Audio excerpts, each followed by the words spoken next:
Hola amigos, bienvenidos de nuevo. Estuvimos leyendo sus comentarios y vamos a hacer en el transcurso del tiempo un par de salsas para la pasta. Hoy vamos a hacer un pesto genovés. Es una receta que nos va a tomar 3-4 minutos. La verdad es que es muy sencilla, muy rica y va a ir a toda madre con la pasta que hicimos hace unos días.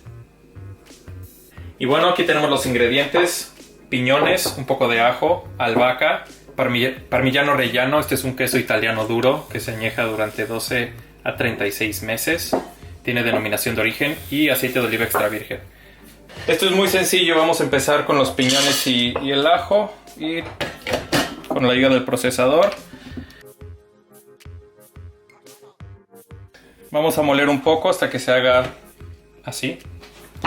Después vamos a agregar nuestra albahaca.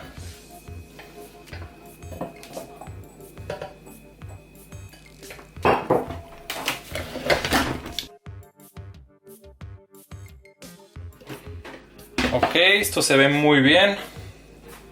Queso parmigiano.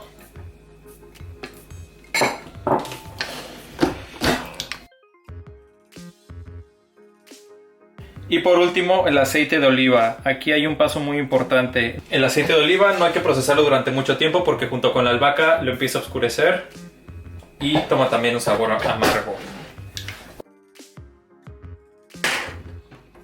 Y bueno, aquí ya tenemos nuestro pesto. Una receta súper sencilla. Esto es suficiente como para 2 personas. Vamos a ponerlo en un bowl. Esto huele increíble. Recuerden que cuando cocinen su pasta, si la dejaron secar, toma aproximadamente 8 minutos para que quede al dente. Y vamos a poner un poco de sal. Mezclamos.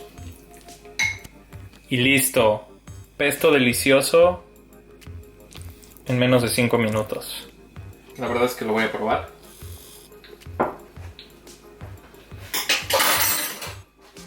Quedó de poca madre. Es una receta súper fácil, súper rica. La pueden hacer muy rápido. Y bueno, esto es todo por hoy. Muchas gracias por ver el video.